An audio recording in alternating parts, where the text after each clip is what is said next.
ओम साई राम सुरेशी दी। सुरेशी दी, मैं खुशी बोल रही हूँ और मुझे अपना एक एक्सपीरियंस शेयर करना था। तो एक्सपीरियंस तो मैं ज़रूर शेयर करूँगी, पर उसके पहले मेरे को आपको एक बहुत ज़रूरी बात बतानी थी। मैंने मम्मा से सुना था भाई, आप कह रहे थे कि आप लीव लोगे साई संदेश के लिए। प्लीज़ आप कभी भी उस चीज़ से लीव मत लेना, क्योंकि उस चीज़ से मेरा दिन शुरू होता है। मैं सुबह उठते ही आंखें बंद होती हैं मेरी आधी, उसमें मैं साई संदेश सुनती हूँ। और ट्रूली मेरी लाइफ से इतना ज़्यादा रिलेट करता है वो, और पूरे दिन में मेरे को क्या चीज़ कैसे करनी है, मतलब अगर मैं कुछ कर रही हूँ तो मेरे को याद आ जाता है, अच्छा साई संदेश में आज ऐसे आया था, अब मुझे पता चल गया इस चीज़ को कैसे करना है। अगर कोई मुझे कुछ गलत कह रहा है तो मेरे को साई साई संदेश में आ जाता है भाई, आज चुप रहना, आज आप ज़्यादा मत बोलना, दूसरों के आपको ओपिनियन अच्छे नहीं लगेंगे, आपके ओपिनियन दूसरों को अच्छे नहीं लगेंगे, आज क्या करना है, आज क्या नहीं करना, बाबा मिलने आएंगे, मुझे बाबा से मिलने जाना है, सब कुछ उसमें सब आ जाता है। और सब मेरी लाइफ से जुड़ा हुआ है, पूरा कुछ मेरे को क्या करना है ना पूरे दिन में वो बाबा बताते हैं। तो प्लीज़ आप कभी भी उस चीज़ को बंद मत करना, क्योंकि मेरी लाइफ उस चीज़ पे बेस्ड है। सुबह मेरी शुरुआत नहीं होगी दिन की उसके बिना। मेरे को समझ ही नहीं आता है पूरे दिन में कोई चीज़ कैसे करनी है। मेरे को बाबा बताते हैं कि मेरे को कैसे क्या करना है, और फिर मैं सब उसी हिसाब से करती हूँ। तो एक्सपीरियंस मेरे दो हैं। मेरे को बाबा से मिलने का बहुत मन था। 19 जून को मेरा पेपर था, और मैंने बाबा से प्रे किया था कि, और वो दीदी पेपर भी मैंने बाबा जी के कहने से ही शुरू किया था। मेरे बीएससी बायोलॉजी करने का मन था, पर फिर भी बाबा के साई संदेश सुन सुन के, और पता नहीं कैसे बाबा के साई संदेश से ही मेरे को दिशा मिली कि मेरे को एग्रीकल्चर करना है और मैं जेट की प्रिपरेशन करूं। और 2 महीने में मैंने जेट की प्रिपरेशन की है, और बिल्कुल बाबा के आशीर्वाद से मतलब पेपर मेरे को इतना ज़्यादा आ गया। 50% से ज़्यादा। मेरे को उम्मीद नहीं थी भाई मुझे इतना पेपर आ जाएगा, क्योंकि 2 महीने पढ़ने वाले बच्चे को कुछ भी नहीं आता है, बच्चे साल साल तैयारी करते हैं। पर फिर भी मुझे आ गया, तो वो भी बाबा के आशीर्वाद से ही था। तो मुझे था कि पेपर देने से पहले एक बार उन्हें मत्था टेक के जाना है मंदिर में। घर में तो मैं टेक के ही जाती हूँ। तो मैंने उदी ली, बाबा जी को मत्था टेका, और मैंने कहा मैं जाते समय मत्था टेक लूँगी, बट मैं नहीं टेक पाई क्योंकि मैं लेट हो रही थी। पर वहाँ जाके देखा तो बहुत टाइम था, मुझे बहुत रिग्रेट हुआ कि मैंने क्यों नहीं किया। उसके बाद एक महीने, एक डेढ़ महीने तक कुछ ना कुछ डिले होता रहा, और मैं मत्था टेकने नहीं जा पाई, मतलब मैं बाबा जी से मिल नहीं पाई। और मैं हमेशा थर्सडे को कहती थी, बाबा जी मैं आपसे मिलने नहीं आ पा रही हूँ, आप ही आ जाओ, आप कहते रहते हो साई संदेश में आप आओगे, आप आओगे, आप यहीं हो, तो आप मिलने क्यों नहीं आ रहे, मेरे को क्यों नहीं दिखाई दे रहे आप, अगर आप यहीं हो तो।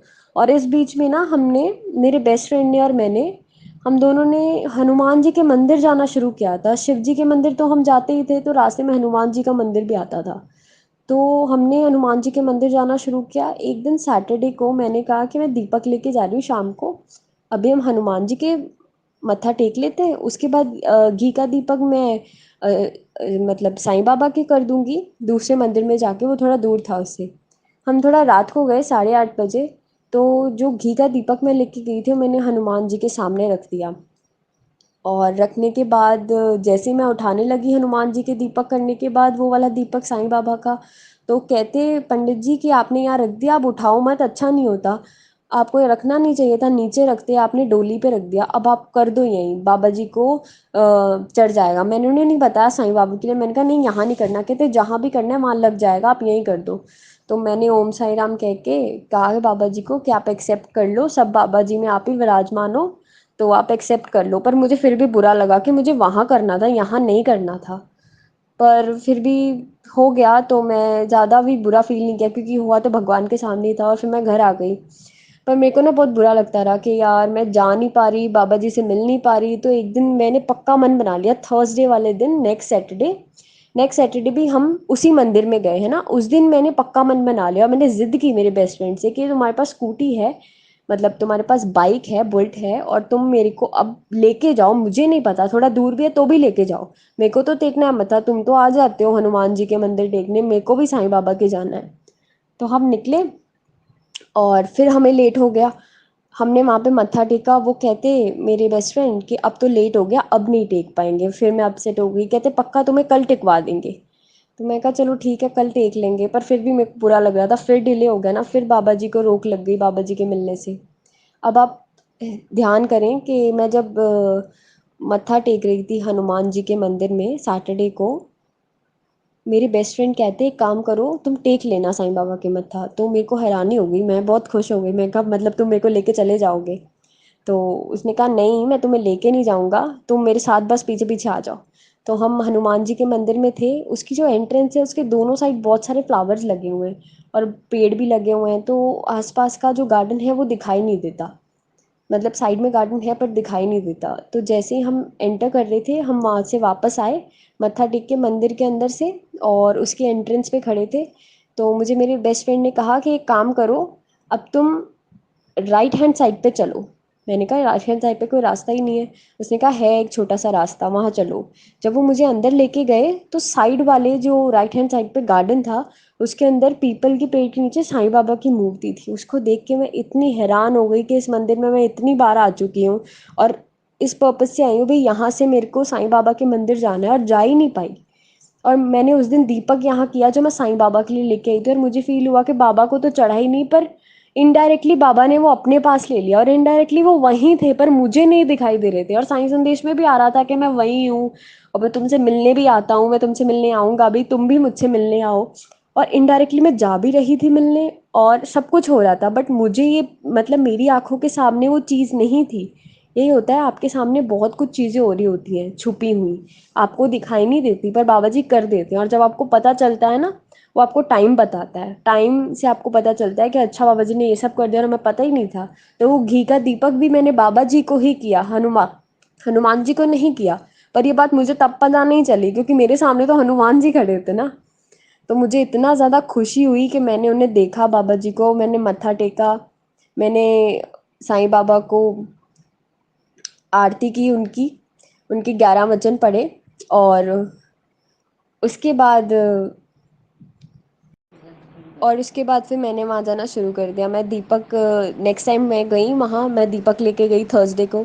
नेक्स्ट थर्सडे इतना अच्छा सबब बना कि मैं बाबा जी के लिए वस्त्र लेके गई। मैंने बाबा जी को वस्त्र चढ़ाया, वो भी मुझे बहुत अच्छा लगा। अब वो मंदिर इतना पास है कि मैं ईज़िली चली जाती हूँ। अब मेरे को किसी पे डिपेंडेंट होने की ज़रूरत नहीं है कि मेरे को कोई लेके जाएगा।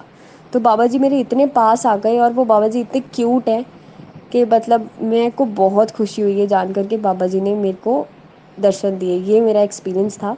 और एक और एक्सपीरियंस है कि आज मेरे को कहीं जाना था और वो 1 घंटा दूर है रास्ता।